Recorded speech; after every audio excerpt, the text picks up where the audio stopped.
Welcome back to the channel, everybody, and this week we're going to be doing our first finance topic on portfolio theory. So I hope you guys enjoy it, and I'll see you next time.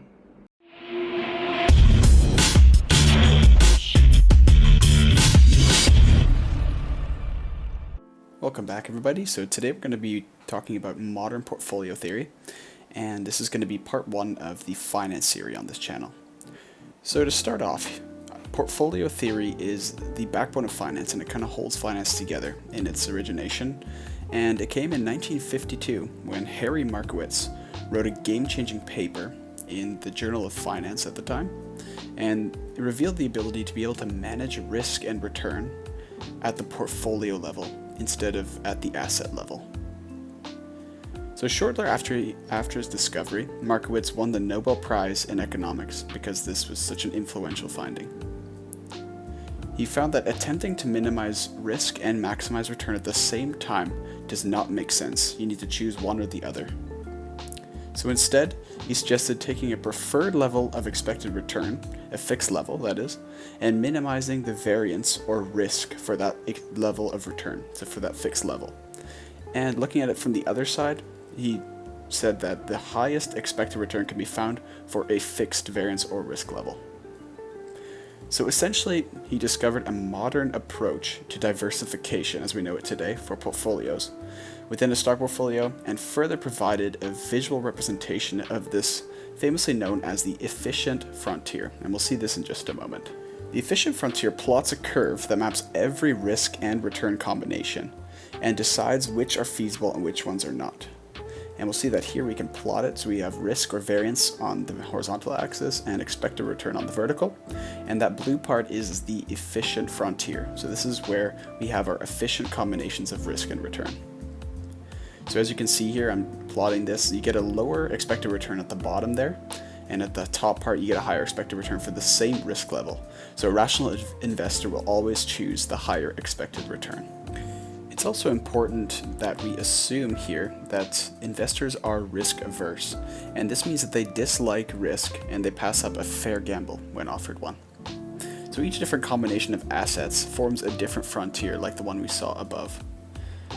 And an important consideration for the choice of assets is their correlation with one another, and this is very big in finance as well. So if one asset rises by a price in $1 and another falls, their correlation is -1. If the asset rises by $1 and the other also rises by $1, the correlation is +1. But if one asset rises by $1 and the other does not change at all, it's 0, the correlation is 0, and they're not correlated at all. And this is really important in order to determine and to eliminate portfolio risk.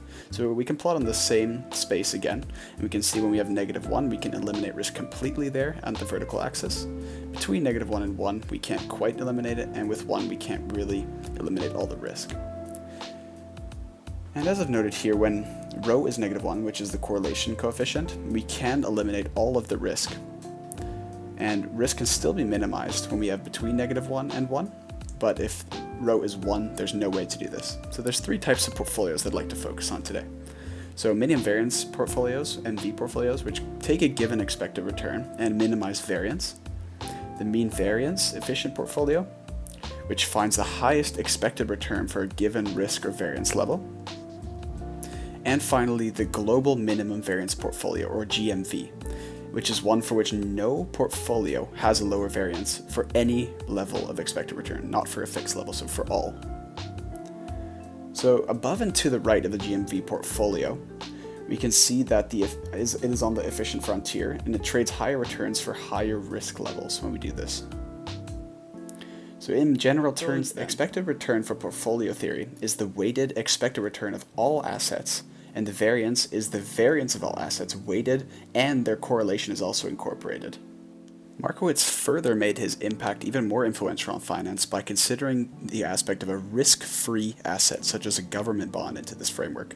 So this can be seen as a dot on the vertical axis, since it carries 0 risk.